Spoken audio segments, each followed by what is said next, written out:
dengan korban pujian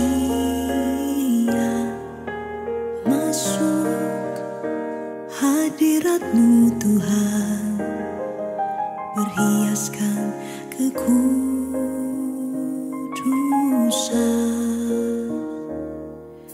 di hadapan hadirat-Mu Tuhan.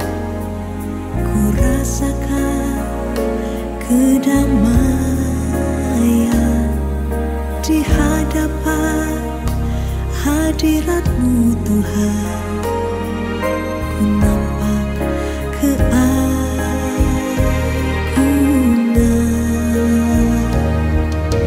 Yesus. Ku sembah Kau, sujud di hadapan-Mu. Keinginan dalam hidupku hanya untuk menyembah-Mu.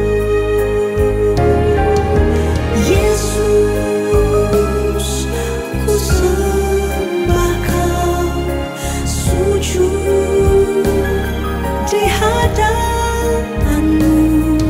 Keinginan dalam hidupku hanya untuk menyembah-Mu.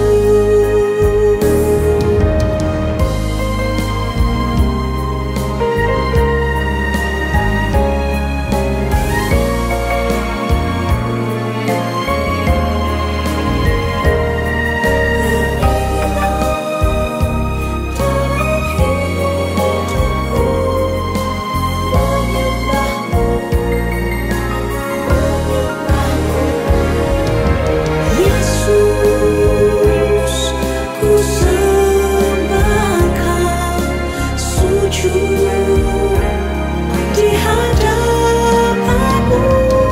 Keinginan dalam hidupku hanya untuk menyembah-Mu. Keinginan dalam hidupku hanya untuk menyembah-Mu. Keinginan dalam hidupku hanya untuk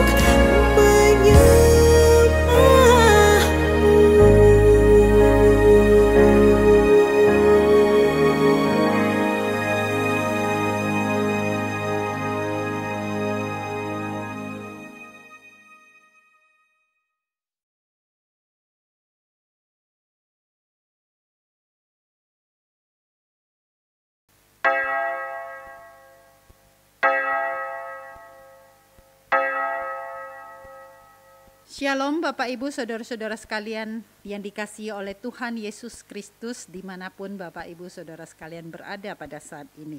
Kita bersyukur sekali kepada Tuhan hanya karena anugerah dan kebaikan Tuhan saja untuk kita semua, sehingga pada saat ini, pada hari ini sekalipun kita masih harus beribadah di rumah kita masing-masing, tetapi kita masih tetap dapat beribadah.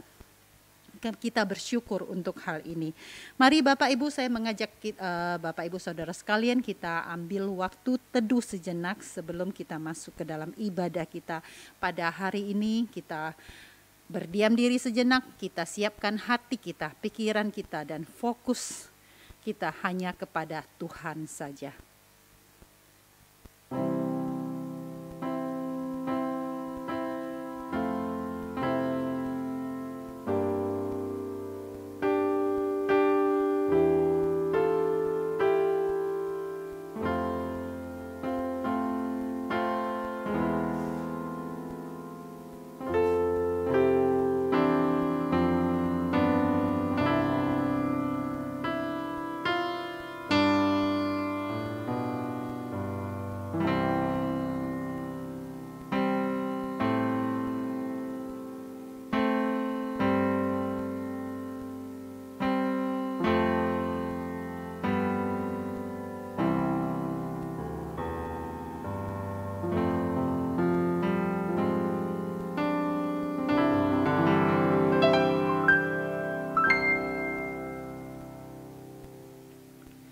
Bapak, Ibu, Saudara jemaat sekalian, mari kita mulai ibadah hari ini dengan satu keyakinan bahwa pertolongan kita adalah dalam nama Tuhan yang menjadikan langit dan bumi.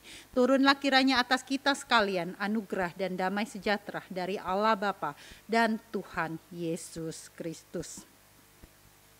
Ulangan pasal yang ke-10 ayat 20 sampai ke 21 berbunyi demikian.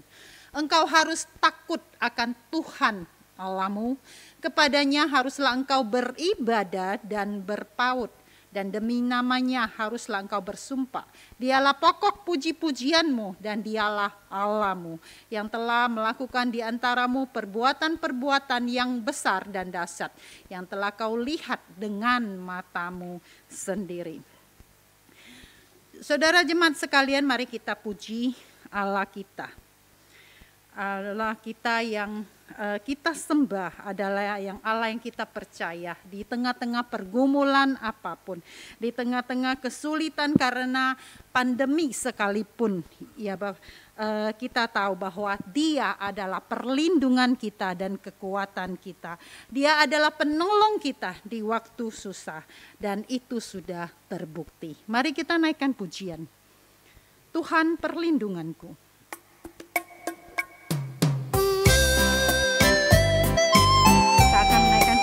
Dalam bahasa Indonesia dan bahasa Mandarin.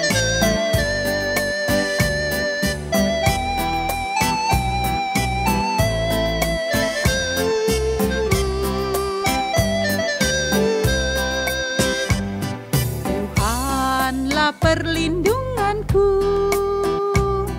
Dialah kekuatanku, menolong di waktu sangat terbukti. Tuhanlah perlindunganku, Dialah kekuatanku, menolong di waktu susah sangat terbukti.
Bapa kami di dalam surga, sungguh Engkau adalah Allah kami yang patut kami puji dan kami sembah. Engkaulah Allah yang begitu setia kepada kami dalam keadaan apapun. Allah yang tidak pernah meninggalkan kami. Allah yang menjadi perlindungan kami. Allah yang selalu memberikan kekuatan kepada kami dalam situasi apapun. Tuhan adalah penolong kami di waktu susah dan itu sudah terbukti. Kami bersyukur kepada Tuhan. Kami mau memuji Tuhan dan kami sungguh-sungguh mengucap syukur untuk segala pemeliharaan Tuhan dalam kehidupan kami hingga pada hari ini. Tuhan, hari ini kami datang memuji menyembah Engkau. Biarlah segala ibadah kami, setiap kami pada hari ini sungguh-sungguh menjadi ibadah yang berkenan di hati Tuhan, yang boleh memuliakan Tuhan, yang boleh menyenangkan hati Tuhan. Terima kasih ya Bapa, kami mohon pertolongan Tuhan dalam ibadah kami pada hari ini. Di dalam nama Tuhan Yesus Kristus kami berdoa dan bersyukur. Amin. Bapak, Ibu, saudara-saudara sekalian, kita akan menaikkan sebuah pujian lagi tentang kasih Allah.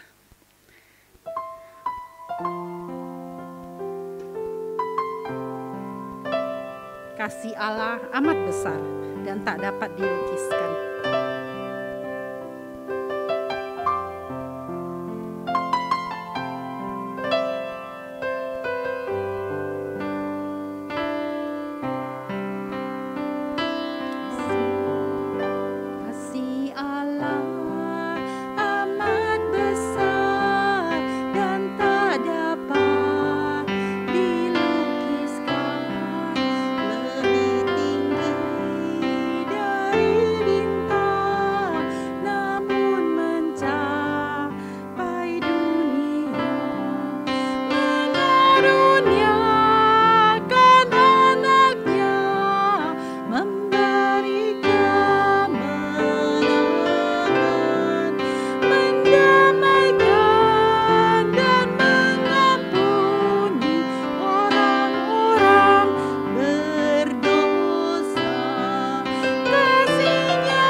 Nehemia pasal 9 ayat 26a dan ke-31 berbunyi demikian. Tetapi mereka mendurhaka dan memberontak terhadapmu. Tetapi karena kasih sayangmu yang besar, engkau tidak membinasakan mereka sama sekali dan tidak meninggalkan mereka, karena engkaulah Allah yang pengasih dan penyayang. Bapak, Ibu, saudara-saudara sekalian yang dikasihi oleh Tuhan, mari dengan keyakinan akan janji Allah dalam firman Tuhan yang barusan kita baca, kita memberanikan diri datang kepada Allah yang Maha Suci. Kita mengakui bahwa kita adalah orang-orang yang memberontak kepada Dia. Kita mengakui kita adalah orang-orang yang telah mendurhaka kepada Tuhan. Tetapi firman Tuhan berkata, kasih sayang Tuhan begitu besar. Kasih Allah begitu besar untuk kita orang-orang yang berdosa. Setiap kita yang sungguh-sungguh datang dan mengaku dosa di hadapan-Nya, Dia akan mengampuni kita. Mari kita datang dengan kesungguhan hati, dengan sungguh-sungguh bertobat, dan dengan sungguh-sungguh mengakui segala kesalahan kita. Kita mohon pengampunan Tuhan melalui doa pengakuan dosa kita.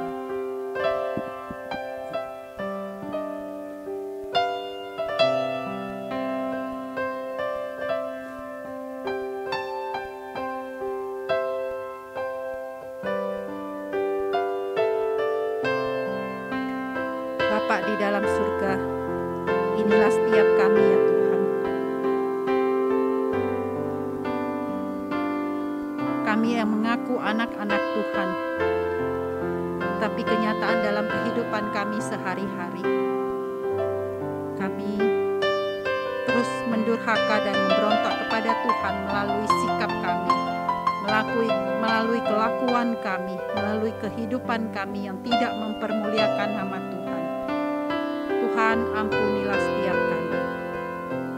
Ampuni kami ya Tuhan jika di dalam keluarga kami belum melakukan apa yang seharusnya kami lakukan.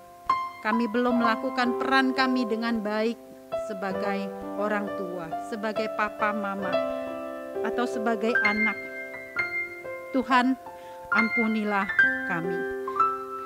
Tuhan, ampuni kami ya Tuhan jika di dalam lingkungan pekerjaan kami belum menunjukkan kami adalah seorang pekerja Kristen yang baik, yang jujur, yang taat kepada firman Tuhan. Kami belum berlaku sebagai majikan-majikan yang baik, yang mengasihi karyawan-karyawan kami. Tuhan, ampunilah kami. Tuhan, saat ini kami datang. Ampuni kami ya Tuhan jika dalam kesulitan-kesulitan akhir-akhir ini karena pandemi yang belum berakhir hingga pada saat ini. Kami sering mengeluh kepada Tuhan, terus mempersalahkan Tuhan, dan mungkin iman kami menjadi lemah. Tuhan, ampunilah kami. Kami tahu ya Tuhan, sekalipun kami telah berdosa kepada Engkau, tetapi kasih Tuhan begitu besar untuk setiap kami. Tuhan, kami mohon pengampunan sekali lagi dari Tuhan. Tolong pimpin kami ya Tuhan, ampuni kami, dan Tuhan ubah kami kembali menjadi anak-anak Tuhan yang sungguh-sungguh beriman kepada Tuhan. Sehingga dalam kesulitan apapun kami tetap percaya Engkau adalah Allah yang baik, Allah yang penuh kasih. Dan dalam keadaan apapun kami tetap taat akan firman Tuhan. Kami tetap hidup sesuai dengan apa yang Tuhan mau, bukan apa yang kami mau. Terima kasih Tuhan untuk pengampunan Tuhan untuk setiap kami. Terima kasih untuk kasih Tuhan, untuk kesabaran Tuhan untuk setiap kami. Kami mengucap syukur untuk pengampunan Tuhan bagi kami. Di dalam nama Tuhan Yesus kami bersyukur, kami berdoa. Amin. Petunjuk hidup baru dari Lukas pasal 16 ayat yang ke-10. Barang siapa setia dalam perkara-perkara kecil, ia setia juga dalam perkara-perkara besar. Dan barang siapa tidak benar dalam perkara-perkara kecil, ia tidak benar juga dalam perkara-perkara besar. Mari Bapak Ibu Saudara-saudara sekalian, kita bangkit berdiri bersama dengan umat Tuhan dari segala abad dan segala tempat. Kita bersama-sama mengikrarkan pengakuan iman rasuli. Pengakuan iman rasuli. Aku percaya kepada Allah, Bapa yang Maha Kuasa, Khalik langit dan bumi, dan kepada Yesus Kristus, anaknya yang tunggal, Tuhan kita, yang dikandung dari Roh Kudus, lahir dari anak darah Maria, yang menderita sengsara di bawah pemerintahan Pontius Pilatus, disalibkan, mati dan dikuburkan, turun ke dalam kerajaan maut. Pada hari yang ketiga, bangkit pula dari antara orang mati, naik ke surga, duduk di sebelah kanan Allah, Bapa yang Maha Kuasa. Dan dari sana ia akan datang untuk menghakimi orang yang hidup dan yang mati. Aku percaya kepada Roh Kudus, gereja yang kudus dan am, persekutuan orang kudus, pengampunan dosa, kebangkitan tubuh, dan hidup yang kekal. Amin. Bapak Ibu dipersilakan duduk kembali.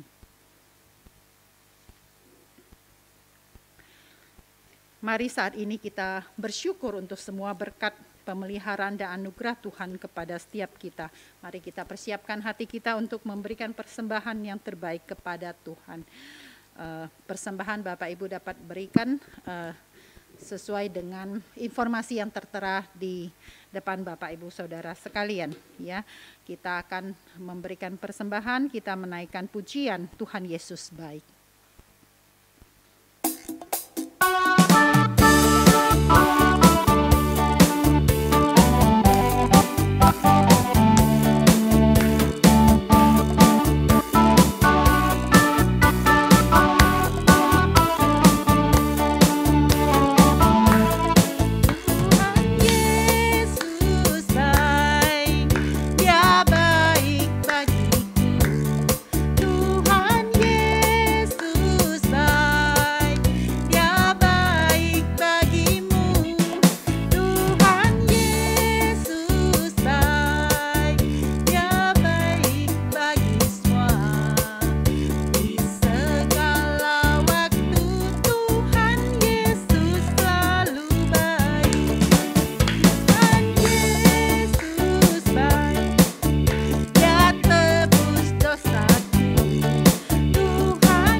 Saudara, Tuhan Yesus selalu baik untuk kita semua.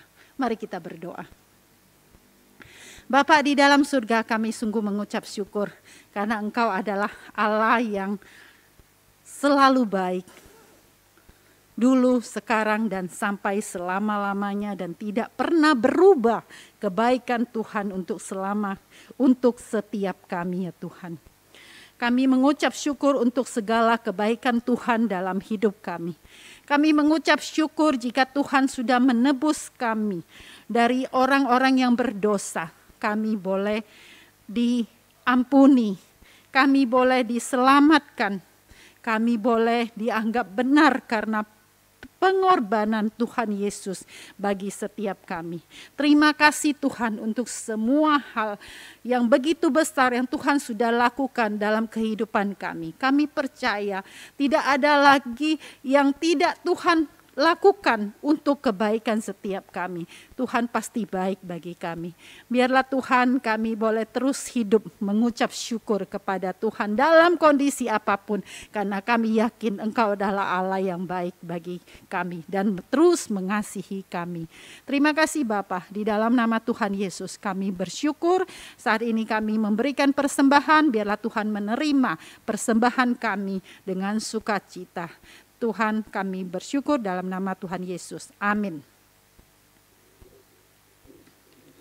Bapak Ibu Saudara sekalian, mari kita akan menaikkan pujian dengan sayapmu. Kita mempersiapkan hati kita untuk kita mendengarkan firman Tuhan.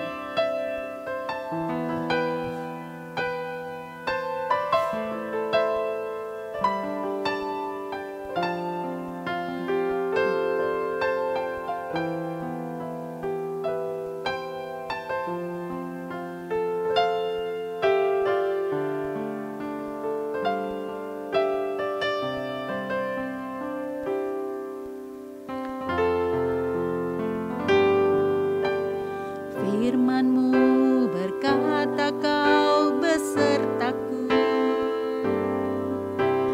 maka kuat roh dan jiwaku. Tangan-Mu Tuhan selalu ku nantikan, di setiap langkahku percaya.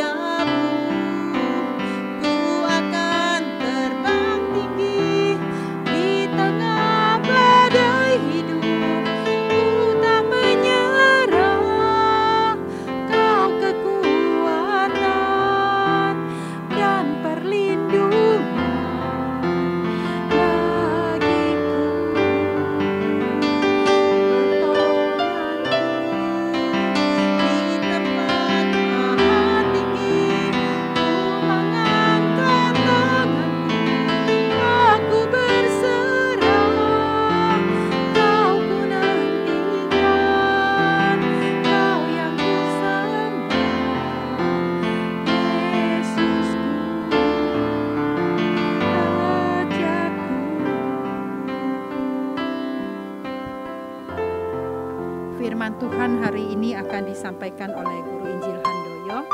Kita akan bersama-sama mendengarkan firman Tuhan ini yang disampaikan oleh hambanya. Guru Injil Handoyo adalah pimpinan daripada Sekolah Kristen IPK.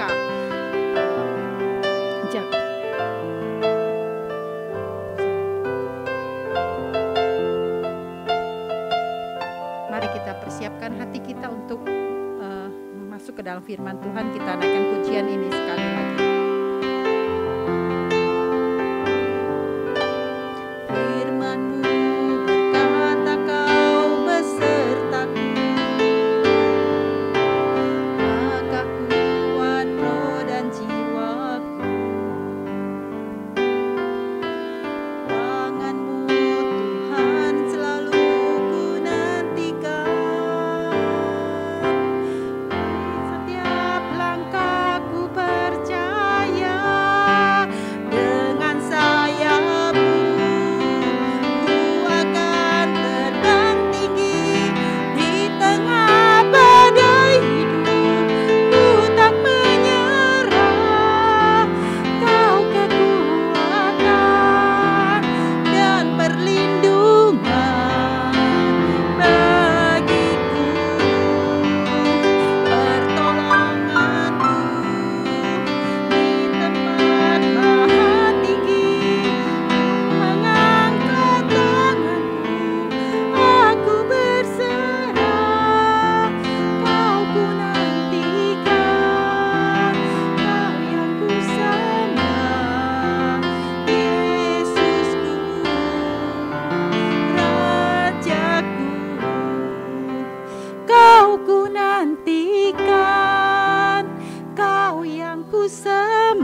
waktu penyampaian firman Tuhan saya serahkan kepada Guru Injil Handoyo.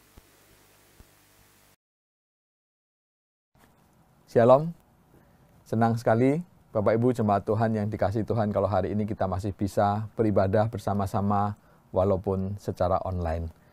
Sebelum kita bersama-sama melanjutkan ibadah kita dengan mendengarkan firman Tuhan, mari kita mengambil waktu bersama-sama untuk berdoa, datang kepada Tuhan, minta pertolongan Tuhan, supaya Tuhan tolong kita untuk dapat memahami firman Tuhan. Mari kita berdoa.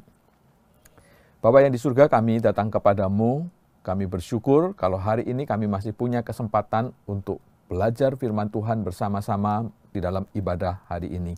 Tuhan, kami rindu Tuhan menolong setiap kami, supaya kami boleh membuka hati dan pikiran kami untuk firman-Mu. Kami berdoa mohon Tuhan mengajar setiap kami siang hari ini. Khususnya Tuhan juga urapi hamba-Mu yang penuh dengan keterbatasan untuk menyampaikan firman-Mu dalam segala kesederhanaan, agar firman-Mu dapat dipahami dengan baik untuk setiap kami, baik untuk hamba-Mu secara pribadi juga untuk semua jemaat-Mu. Sehingga firman-Mu ini Tuhan menguatkan dan menolong kami menjalani hari-hari hidup kami bersama dengan Tuhan. Terima kasih Tuhan, kami serahkan waktu pemberitaan firman-Mu dari awal sampai akhir ke dalam tangan pimpinan Tuhan. Di dalam nama Tuhan Yesus, Tuhan dan Juru Selamat kami sudah berdoa. Amin. Jemaat yang dikasihi Tuhan, hari ini firman Tuhan akan kita pelajari bersama-sama dari Injil Matius pasal yang ke-13 ayat yang ke-31 sampai ke-33. Saya akan membacakan bagian firman Tuhan ini untuk kita semua. Matius 13 ayat 31 sampai 33. Dikatakan demikian, Yesus membantangkan suatu perumpamaan lain lagi kepada mereka. Katanya, hal kerajaan surga itu seumpama biji sesawi yang diambil dan ditaburkan orang di ladangnya. Memang biji itu yang paling kecil dari segala jenis benih. Tetapi apabila sudah tumbuh, sesawi itu lebih besar daripada sayuran yang lain, bahkan menjadi pohon, sehingga burung-burung di udara datang bersarang pada cabang-cabangnya. Dan ia menceritakan perumpamaan ini juga kepada mereka. Hal kerajaan surga itu seumpama ranggi yang diambil seorang perempuan dan diadukkan ke dalam tepung terigu 3 sukat sampai kamir seluruhnya. Bapak Ibu jemaat yang dikasihi Tuhan, bagian firman Tuhan ini di Matius pasal 13, kalau kita melihat di sini terdiri dari 6 perumpamaan Tuhan Yesus tentang kerajaan surga. Jadi ayat yang ke-24 sampai ayat yang ke-30 di sana bicara tentang benih gandum dan benih lalang. Kerajaan surga dan benih gandum dan benih lalang. Kemudian bagian yang baru saja kita baca ayat 31 sampai 32 bicara tentang kerajaan surga yang diumpamakan sebagai benih biji sesawi.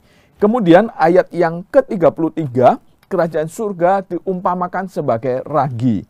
Kemudian berlanjut Bapak Ibu di ayat yang ke-44, Tuhan Yesus mengumpamakan kerajaan surga itu sebagai harta yang terpendam. Kemudian dilanjutkan lagi ayat yang ke-45 sampai 46, itu bicara tentang kerajaan surga diumpamakan sebagai mutiara yang indah. Kemudian yang terakhir, perumpamaan yang ke-6 tentang kerajaan surga bicara tentang pukat penangkap ikan. Nah Bapak Ibu, hal yang menarik ketika kita bicara tentang kerajaan surga, Tuhan Yesus memberikan satu perumpamaan-perumpamaan yang begitu jelas kepada jemaatnya tentang seperti apakah kerajaan surga itu digambarkan.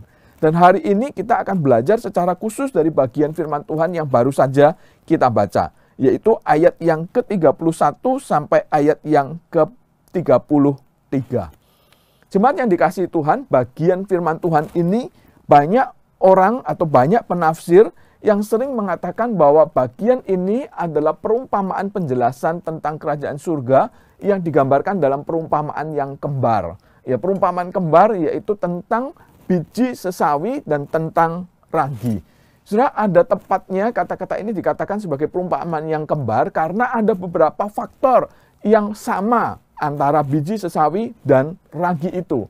Tetapi kalau kita melihat lebih teliti bagian ini, maka ada satu juga bagian yang berbeda dari pengaruh kerajaan surga itu di dalam perumpamaan ini, Bapak Ibu. Kalau kita melihat di bagian ini, maka kita tahu persis sekali lagi apa yang dibicarakan di dalam bagian ini. Tuhan Yesus katakan di sini Yesus membentangkan suatu perumpamaan lain lagi kepada mereka, katanya hal kerajaan surga itu.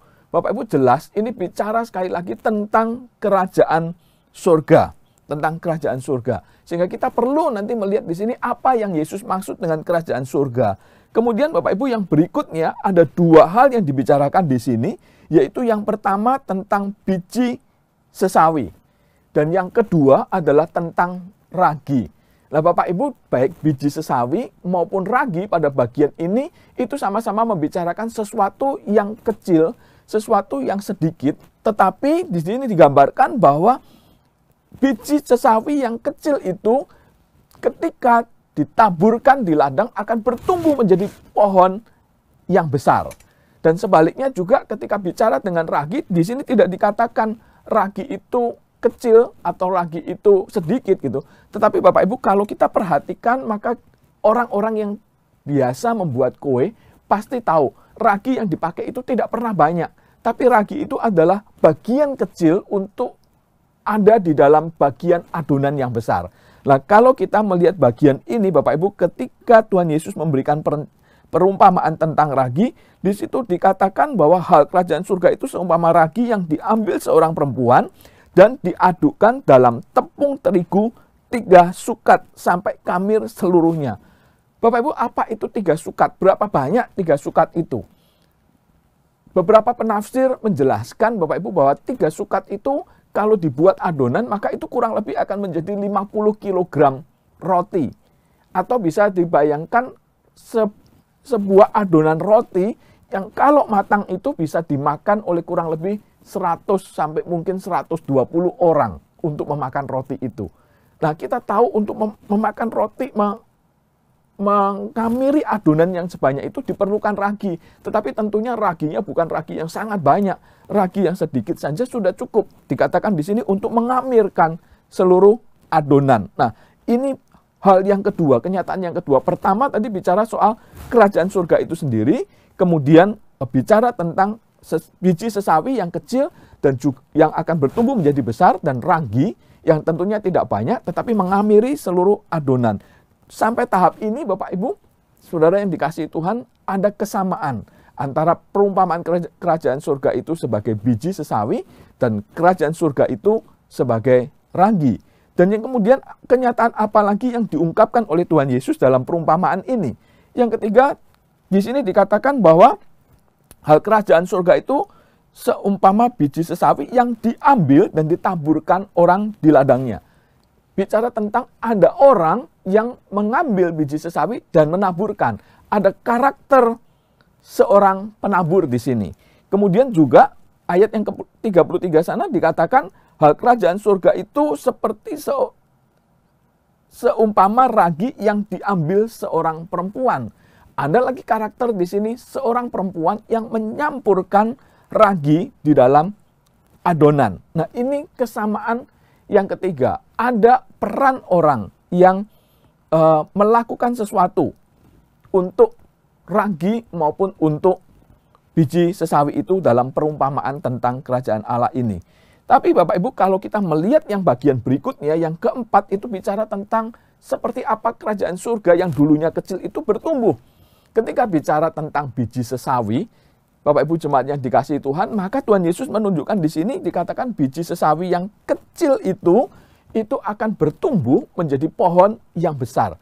Ini bicara tentang satu kualitas pertumbuhan dari sesuatu yang kecil menjadi sesuatu yang besar. Sebaliknya ketika bicara tentang ragi, ini tidak bicara tentang pertumbuhan yang besar gitu, tetapi bicara tentang bagaimana ragi itu mempengaruhi seluruh adonan. Nah Bapak Ibu, ini kira-kira kesamaan dan satu perbedaan dari perumpamaan ini. Nah, saya ingin mengajak kita bersama-sama melihat bagian ini satu persatu Bapak Ibu. Yang pertama adalah tentang kerajaan surga.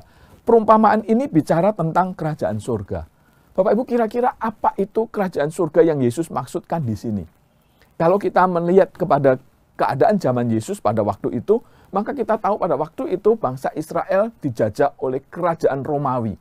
Saya percaya sebagai seorang yang hidup di bawah penjajahan, maka mereka pasti tidak senang. Mereka pasti dalam kondisi yang tertekan Dan mereka mengharapkan ada satu kerajaan yang baru yang Allah pernah janjikan kepada mereka.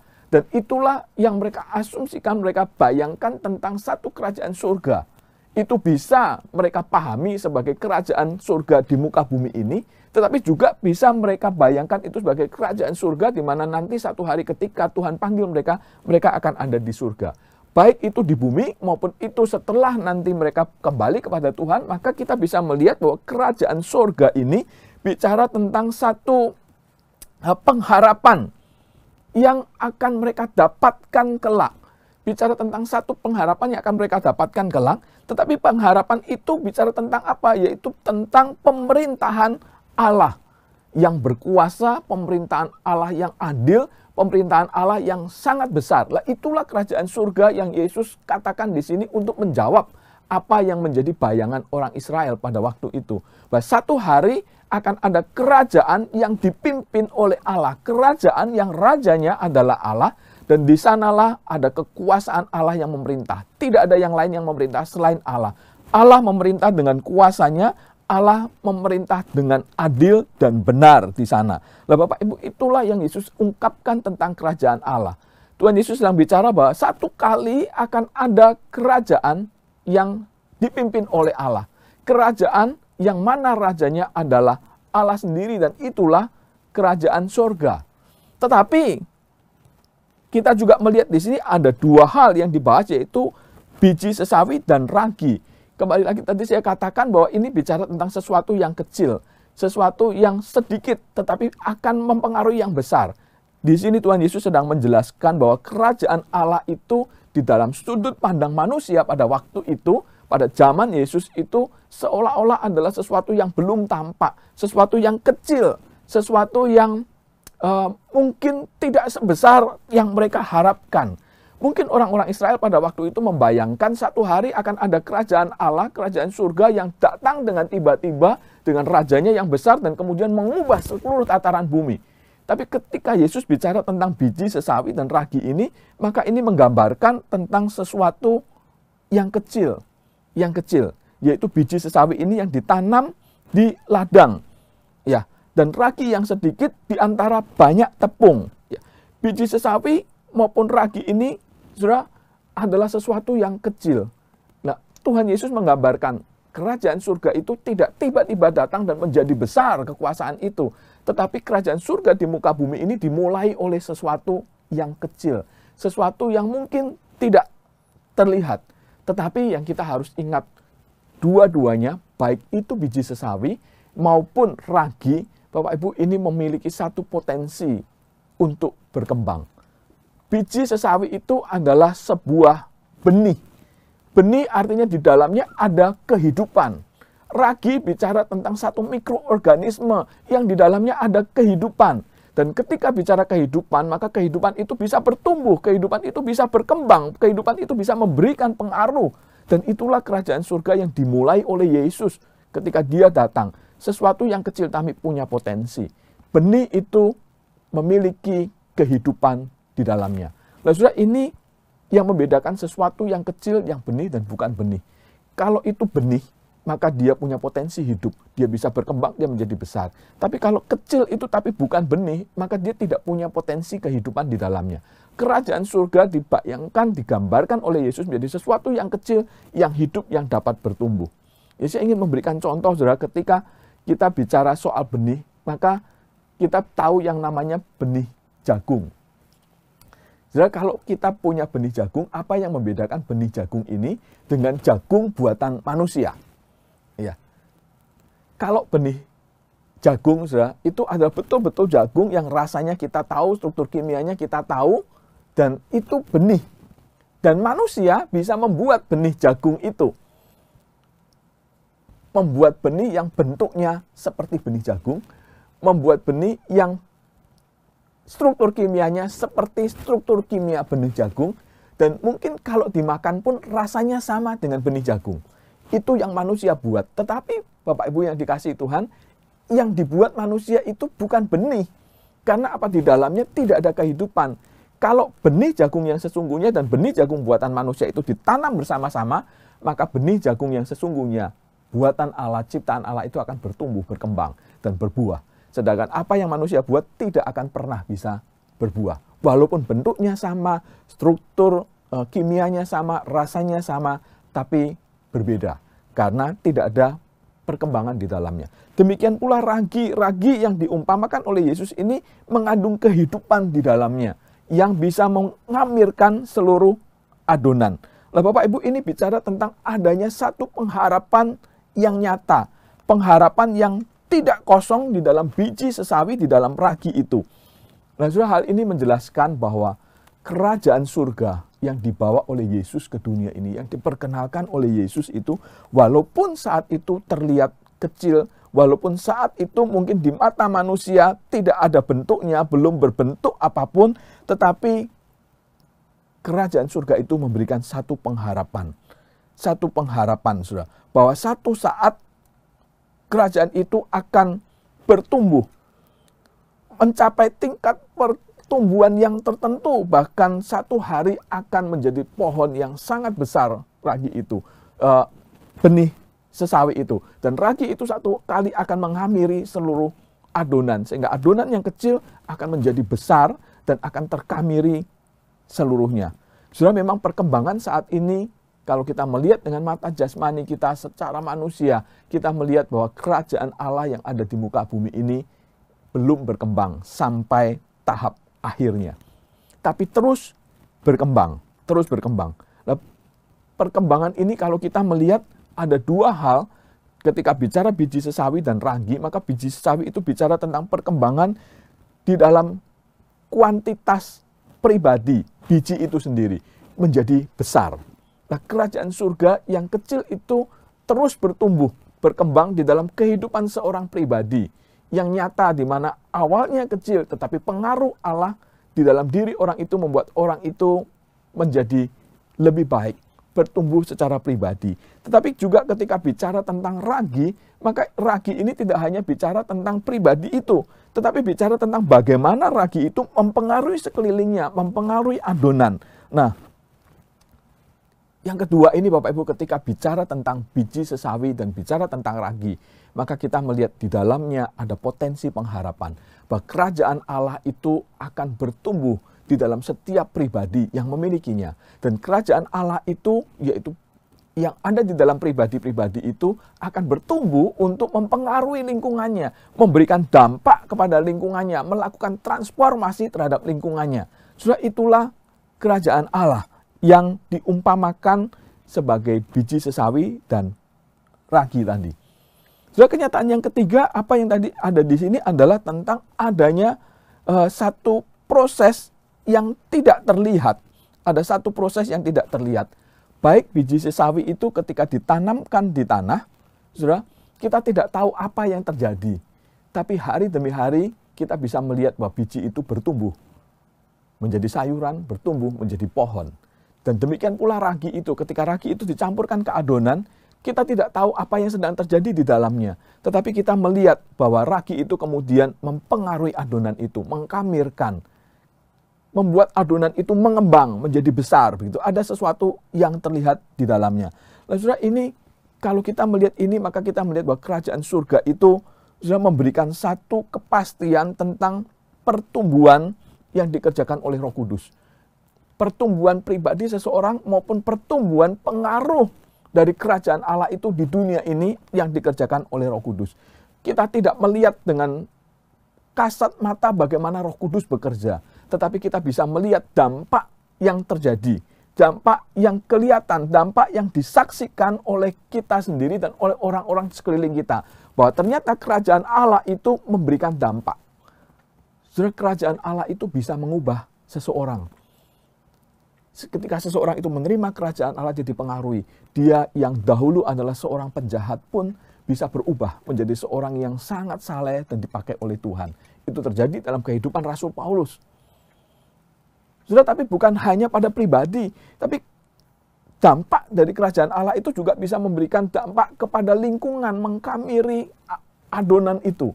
Ya, saya ingin katakan, saudara, ketika beberapa tahun yang lalu, beberapa abad yang lalu, kita tahu ada yang namanya perbudakan di muka bumi ini. jelas bahwa perbudakan ini bukanlah nilai-nilai kerajaan Allah. Tetapi ketika kekristenan berkembang, ketika firman Tuhan berkembang, ketika kerajaan Allah diberitakan, maka ada orang-orang tertentu dan sekelompok orang tertentu yang akhirnya melakukan banyak perubahan sehingga terjadi transformasi, sehingga perbudakan akhirnya dihilangkan. Ada satu pengaruh terhadap nilai-nilai kemanusiaan, dan itu dimulai dari adanya kerajaan Allah di tengah-tengah manusia. Sudah, ini kenyataan yang ada satu perubahan yang nyata, bertumbuh dengan nyata. Kita tahu ketika Tuhan Yesus melayani di muka bumi ini, dia membawa kerajaan Allah. Dia berkata, bertobatlah karena kerajaan Allah sudah dekat. Dan pada waktu dia datang, kita tahu dia hanya memilih 12 orang murid. Dari 12 orang murid, satu murid pun gagal, tinggal 11. Tapi dari 11 ini kemudian berkembang sampai hari ini. Kerajaan Allah yang tampaknya kecil pada zaman itu, pada hari ini sudah berkembang menjadi besar. Walaupun sekarang ini belum mencapai pada tahap akhir perkembangannya. Tapi firman Tuhan mengatakan bahwa kerajaan Allah itu satu hari akan menguasai seluruh dunia. Akan mengubah seluruh dunia. Akan berakhir dengan adanya langit yang baru dan bumi yang baru yang Allah sendiri sebagai rajanya. Nah, saudara, itu kenyataan yang ada. Ada satu proses yang tidak terlihat, tetapi tahapan demi tahapan perkembangan itu terlihat. Sampai akhirnya menjadi sesuatu yang ultimate, sesuatu yang sangat besar dan sesuatu yang sungguh-sungguh mulia. Itulah kerajaan Allah, saudara. Yang keempat, kalau kita melihat bagian ini, maka kita juga melihat adanya, tadi saya katakan, ada karakter manusia, peran manusia di dalam pertumbuhan kerajaan Allah yang diumpamakan oleh Tuhan Yesus ini. Saudara, konteks biji sesawi dan ragi yang ada di dalam perumpamaan ini digambarkan bahwa itu ada di tangan manusia. Biji sesawi itu ditaburkan di ladang. Dan ragi itu juga dicampurkan oleh wanita itu di dalam adonan. Saudara, benih itu sendiri dari Allah. Dan benih itu sendiri dimulai oleh Allah. Tetapi dalam perkembangannya ada tangan-tangan manusia yang menaburkan itu, yang menyampurkan itu. Saudara, dalam perumpamaan ini jelas sekali. Tuhan Yesus mengatakan bahwa ada penabur yang menaburkan. Ada wanita yang menyampurkan ragi itu kepada adonan. Saudara, konteks ini menunjukkan pada konteks zaman itu dan zaman sekarang, Tuhan memakai orang-orang tertentu. Manusia-manusia, umat pilihan Allah dipanggil untuk berperan di dalam menaburkan benih kerajaan surga. Berperan di dalam menyampurkan ragi kerajaan Allah di dalam kehidupan yang ada sekarang ini. Nah, saudara, ini menjadi sesuatu yang penting untuk kita pikirkan. Bahwa ternyata apa yang kecil, yang sederhana itu memiliki potensi. Dan potensi itu akan berproses tanpa kita mengetahui prosesnya seperti apa, tetapi kita melihat kenyataan hasil pertumbuhan itu. Dan semuanya itu sudah dapat bekerja di dalam diri seseorang dan dapat bekerja melalui orang-orang yang Tuhan pakai. Nah, ini menjadi sesuatu yang menarik untuk kita perhatikan di dalam perumpamaan tentang kerajaan surga ini, saudara. Bahwa kerajaan surga itu adalah satu pengharapan yang pasti. Ya, dan kerajaan surga itu walaupun sekarang tampaknya kecil, itu akan bertumbuh menjadi besar. Dalam satu proses yang dikerjakan oleh Roh Kudus sendiri. Dan kemudian di dalam semuanya itu ada orang-orang yang Tuhan pakai untuk juga terlibat di dalam menabur dan menyampurkan kerajaan surga itu di dalam kehidupan dunia ini. Nah, oleh karena itu, saudara, apa yang kita bisa pelajari hari ini dari perumpamaan ini? Saudara, yang pertama yang kita bisa pelajari adalah bahwa kerajaan surga ini adalah satu pengharapan yang pasti bagi kehidupan orang-orang yang memilikinya. Walaupun mungkin saat ini belum nampak sangat berarti dari kacamata manusia. Walaupun saat ini kita tidak bisa melihat kerajaan surga secara mata jasmani kita sebagai sesuatu yang sangat menjanjikan. Tetapi perumpamaan ini, di dalam perumpamaan ini, Tuhan Yesus memberikan satu jaminan, saudara, bahwa kerajaan surga itu satu kali nanti pasti akan menjadi nyata dan akan menjadi besar. Saudara. Oleh karena itu ini menjadi satu pengharapan bagi setiap kita orang yang percaya kepada Kristus. Karena di dalam kita Tuhan sedang memberikan kerajaan surga itu yang menjadi satu pengharapan. Saudara, mungkin saat ini kita boleh melihat diri kita ini seolah-olah kecil. Kita sebagai orang Kristen mungkin bahkan di Indonesia kita katakan kita ini kaum minoritas. Tetapi saudara, walaupun kita minoritas, walaupun tampaknya kita kecil, tapi kita punya potensi kerajaan Allah di mana kita bisa bertumbuh, memiliki satu pengharapan di dalam Kristus. Bertumbuh menjadi lebih baik dan lebih baik di dalam Kristus. Bertumbuh menjadi serupa dengan Kristus. Walaupun saudara, sekarang ini mungkin kita merasa diri kita begitu terbatas. Tapi jangan menyepelekan apa yang terbatas itu ketika kita adalah anak-anak Tuhan. Yang di dalam diri kita ada kerajaan surga yang Kristus berikan dalam hidup kita. Bukan hanya itu, saudara, tapi sungguh-sungguh kita tidak boleh menyepelekan kehidupan kita ini sehingga kita menjadi manusia-manusia yang apatis. Karena sesungguhnya ketika kita percaya kepada Kristus, maka kita punya benih kerajaan itu di dalam kehidupan kita. Saudara, sungguh-sungguh ini memberikan satu kekuatan di dalam kehidupan kita. Mungkin di tengah-tengah kondisi COVID sekarang ini kita melihat betapa rentannya kita sebagai manusia. Di tengah-tengah kondisi pandemi yang seperti ini kita seolah-olah merasa bahwa kita orang Kristen dan orang yang bukan Kristen sama saja. Kita sama-sama seolah-olah terancam oleh pandemi ini. Seolah-olah tidak punya kuasa oleh pandemi ini.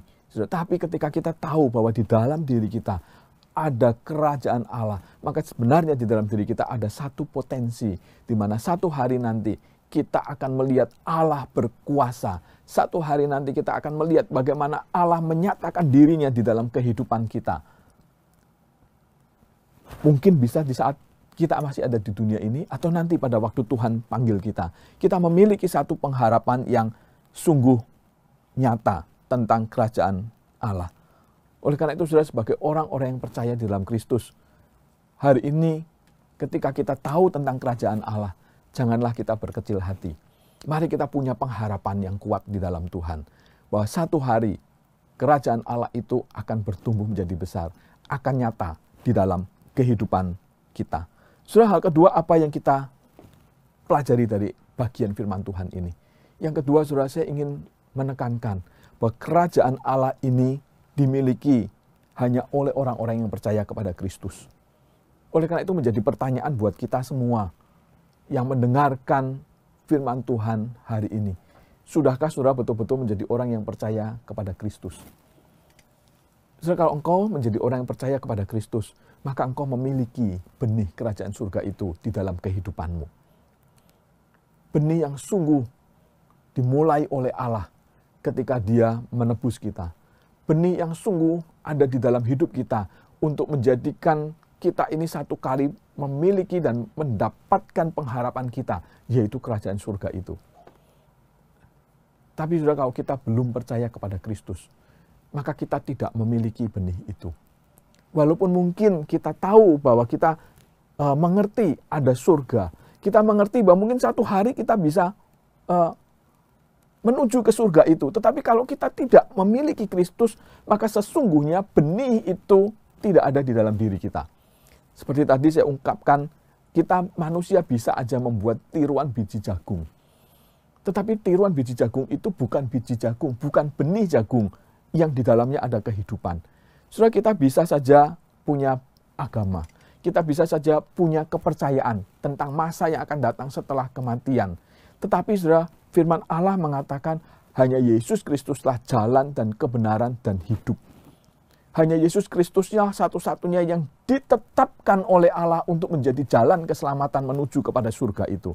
Oleh karena itu kalau kita belum percaya kepada Kristus, maka sesungguhnya kita belum memiliki benih surga itu di dalam kehidupan kita. Nah, oleh karena itu Bapak Ibu, kalau ada di antara kita yang hari ini, mungkin kita sudah berkali-kali mendengar khotbah, kita sudah mungkin berkali-kali ikut teman kita ke gereja, tapi kita belum menerima Yesus Kristus sebagai Tuhan dan Juru Selamat pribadi kita. Maka hari ini menjadi satu momen di mana sudah diingatkan untuk menerima benih itu. Dan percayalah kalau benih itu engkau miliki, maka benih itu akan menjadi satu pengharapan yang nyata satu hari kelak. akan betul-betul kita nikmati satu hari kelak seperti apa yang Yesus katakan. Mungkin saat ini belum terlihat secara kasat mata, secara mata jasmani kita. Tetapi secara mata rohani kita memiliki iman itu. Dan satu hari kerajaan Allah itu akan betul-betul menjadi nyata di dalam kehidupan kita ketika kita percaya kepada Kristus. Saudara, yang ketiga, apa yang kita bisa pelajari di dalam bagian ini, saudara? Yaitu tadi dikatakan kerajaan Allah itu adalah benih yang ditaburkan. Kerajaan Allah itu adalah seumpama ragi yang dicampurkan. Artinya ada orang-orang yang Tuhan pakai untuk menabur. Orang-orang yang Tuhan pakai untuk menyampurkan itu. Menyampurkan adonan itu di dalam kehidupan kita, di dalam lingkungan kita. Saudara, ini bicara tentang kita sebagai orang-orang yang sudah percaya kepada Kristus. Kita memiliki benih-benih itu. Kita memiliki ragi-ragi itu. Tetapi apakah kita sudah menjalankan peran kita untuk menabur itu? Apakah kita sudah menjalankan peran itu untuk menyampurkan itu? Saudara, ini bicara yang pertama tentang menaburkan benih itu adalah bicara tentang pemberitaan Injil. Bicara tentang pengajaran akan kebenaran nilai-nilai firman Tuhan.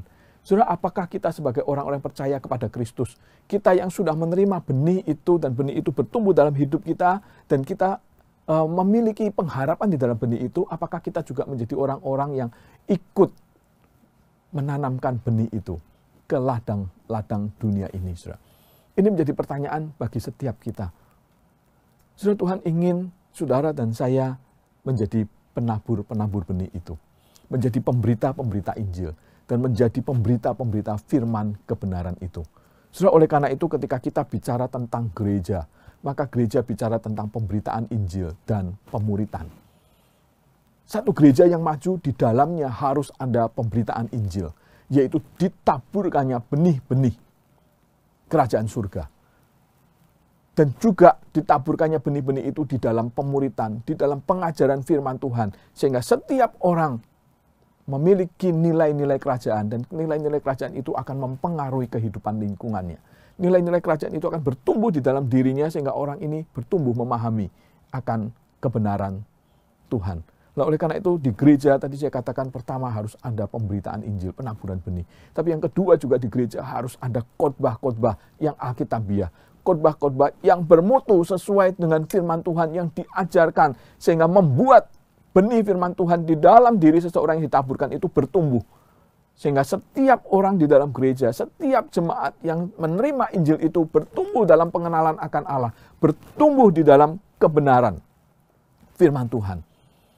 Nah, oleh karena itu mari kita tanyakan kepada diri kita sendiri masing-masing, saudara. Apakah kita sudah terlibat di dalam menaburkan benih ini? Menaburkan benih Injil, menaburkan benih firman. Saudara, bagaimana kita bisa menaburkan benih Injil itu kalau kita sendiri tidak pernah menerimanya? Bagaimana kita bisa menaburkan benih firman itu kalau kita sendiri tidak pernah belajar firman? Nah, ini menjadi tuntutan bagi setiap kita yang sudah mengaku percaya kepada Kristus. Bagaimana kita mau belajar firman, belajar Injil, menaburkan itu, mengajarkan firman itu, sehingga ada pertumbuhan kerajaan surga di orang-orang di sekeliling kita. Saudara, yang kedua, bicara tentang peran seseorang ini, tadi bicara tentang ragi yang mempengaruhi. Saudara, apakah kita juga memiliki kehidupan yang sepadan dengan panggilan kita? Saudara, banyak orang-orang Kristen yang sudah menjadi Kristen, tapi hidupnya tidak berpadanan dengan kehidupan nilai-nilai Kristennya. Sehingga akhirnya hidupnya itu tidak bisa menjadi orang yang seperti menyampurkan ragi untuk mengamirkan adonan.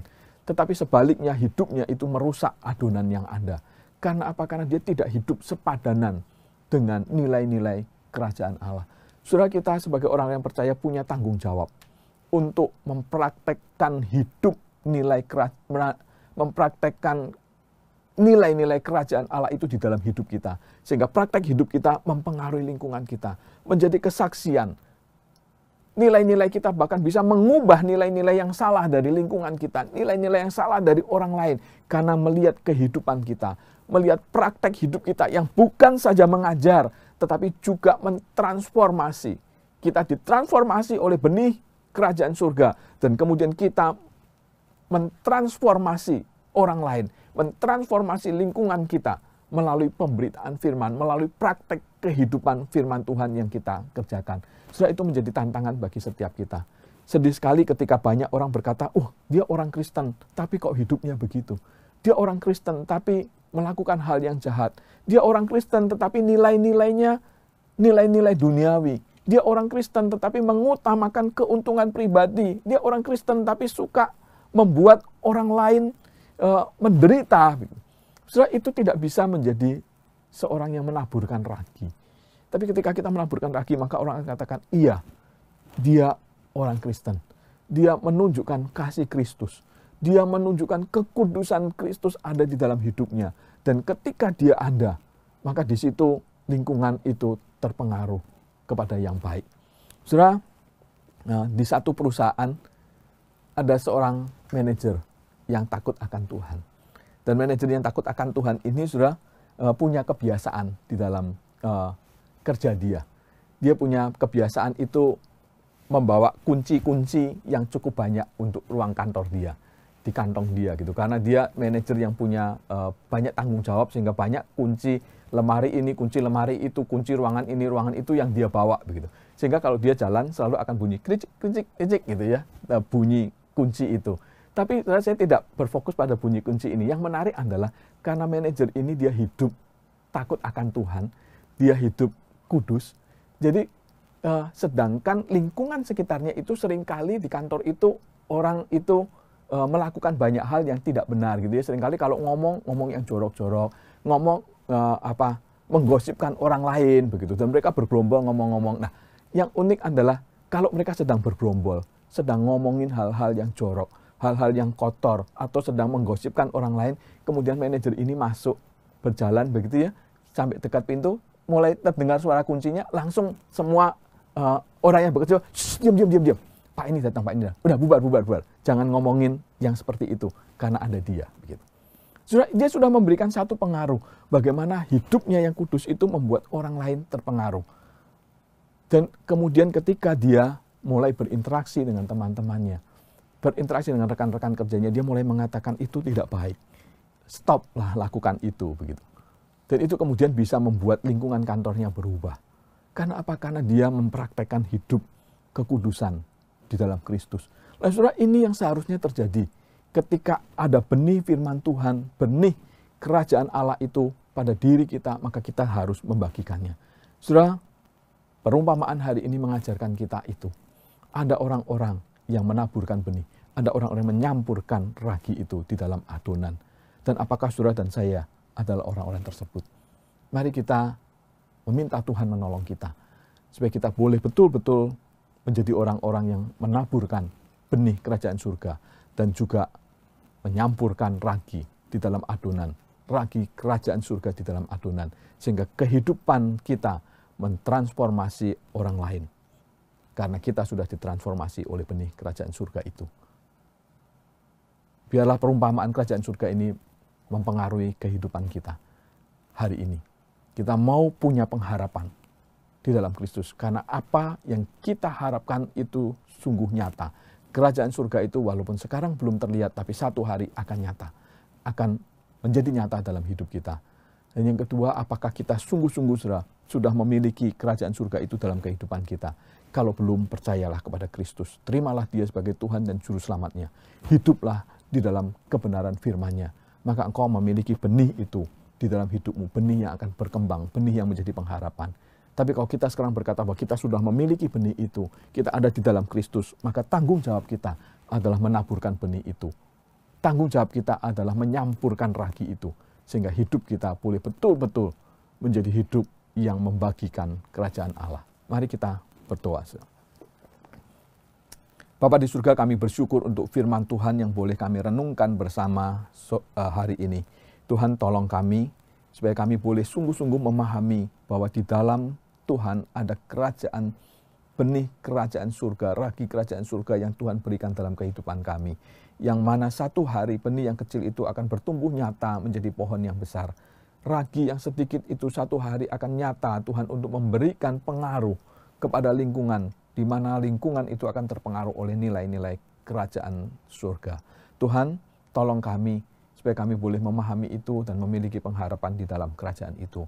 Dan Tuhan juga tolong kami, kalau di antara kami ada yang belum memiliki benih kerajaan itu, biarlah sore hari ini Roh Kudus berbicara secara khusus, sehingga orang-orang yang belum memiliki benih kerajaan surga, mereka boleh percaya kepada Kristus dan mendapatkan benih itu ada di dalam hidup mereka, menjadi pengharapan mereka. Dan bagi setiap kami ya Tuhan yang sungguh memiliki benih itu, Tuhan pakai kami untuk juga menjadi penabur. Tuhan pakai kami untuk juga menjadi wanita yang menyampurkan ragi kerajaan Allah itu di dalam lingkungan kami, di dalam komunitas kami. Sehingga kehidupan kami Tuhan boleh betul-betul menjadi kehidupan yang nyata sebagai pemberita Injil, hidup yang nyata berpadanan dengan Injil sehingga memberi pengaruh kepada lingkungan kami.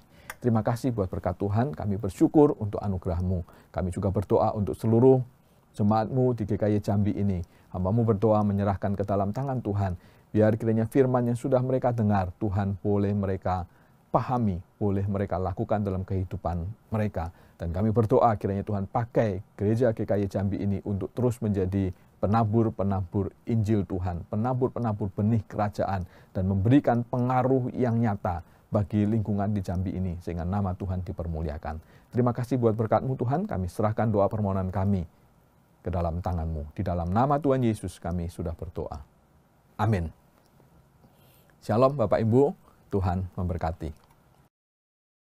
Bapak Ibu Saudara sekalian yang dikasihi oleh Tuhan, kita bersyukur untuk firman Tuhan yang boleh kita dengar pada hari ini. Di sini saya mewakili seluruh pengurus dan jemaat GKY Jambi mengucapkan terima kasih banyak atas pelayanan daripada Guru Injil Handoyo. Kiranya Tuhan memberkati hambanya ini baik dalam kesehatan, keluarga maupun di dalam pelayanannya, baik di IPK maupun dimanapun melayani, kiranya terus menjadi berkat bagi banyak orang. Tuhan memberkati. Bapak Ibu Saudara-saudara, jemaat GKY Jambi yang dikasihi oleh Tuhan, saat ini memang kondisi pandemi COVID belum berakhir ya. Apalagi juga khususnya di Jambi akhir-akhir ini kita tahu bahwa keadaan juga semakin banyak orang yang terkena COVID itu semakin banyak. Tetapi saya berharap untuk karena itu saya berharap ya Bapak Ibu Saudara-saudara sekalian terus menjaga protokol kesehatan dengan ketat sekali ya, baik dimanapun Bapak Ibu Saudara berada gitu ya. Dan kita terus berdoa supaya Tuhan yang terus melindungi kita semua gitu ya. Dan saya terus berdoa juga kepada Tuhan untuk Tuhan terus menolong Bapak Ibu Saudara sekalian. Mungkin ada di antara Bapak Ibu yang sakit boleh segera disembuhkan, dan untuk saudara-saudara yang mungkin saat ini sedang lemah imannya boleh kembali dikuatkan oleh Tuhan. Dan saya terus berharap Bapak Ibu Saudara sekalian dalam kondisi apapun, jemaat sekalian boleh tetap terpaut kepada Tuhan. Karena itu Bapak Ibu Saudara sekalian, gereja terus memfasilitasi jemaat supaya dapat tetap terkoneksi dengan Tuhan melalui ibadah. Karena itu Bapak Ibu, saya berharap Bapak Ibu dapat dengan setia mengikuti pada hari Rabu malam ya pukul 18.30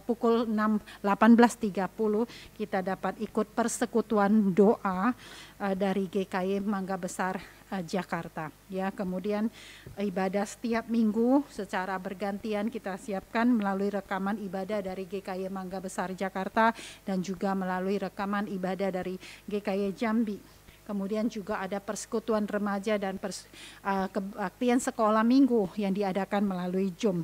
Ya, biarlah melalui setiap ibadah ini ya kita berharap ya baik yang anak-anak sekolah minggu, yang remaja maupun yang dewasa ya, semuanya kita tetap memiliki iman yang teguh di dalam Tuhan dan tidak goyah. Kita terus percaya ada pengharapan di dalam Tuhan Yesus. Di dalam Tuhan Yesus ada masa depan yang indah. Ada surga yang kekal yang Tuhan tetap berikan kepada kita. Karena itu jangan pernah kita goyah dalam iman kita ya. Biarlah kita terus bersandar kepada Tuhan, tetap mengalami sukacita dan damai sejahtera daripada Tuhan saja. Amin, saudara-saudara, kiranya Tuhan menolong kita semua ya. Baik, pada saat ini kita akan mengakhiri ibadah kita pada hari ini. Saya akan membacakan ayat pengutusan untuk Bapak Ibu Saudara sekalian. Dari Filipi pasal yang ketiga, ayat yang ke-13b. Aku melupakan apa yang telah di belakangku dan mengarahkan diri kepada apa yang di hadapanku. Doksologi.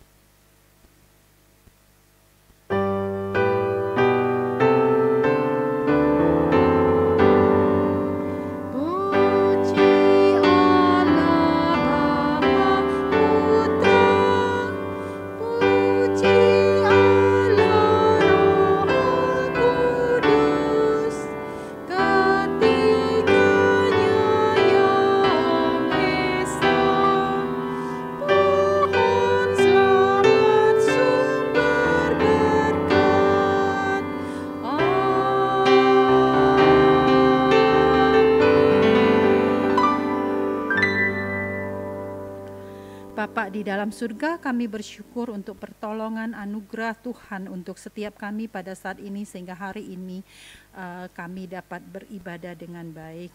Kiranya Tuhan terus menolong kami akan melanjutkan hidup kami. Biarlah kasih karunia dari Allah Bapa, kasih sayang dari Tuhan Yesus Kristus, anugerah penghiburan, kekuatan, pertolongan dari Allah Roh Kudus terus menyertai kami semua sejak saat ini sampai selama-lamanya. Amin.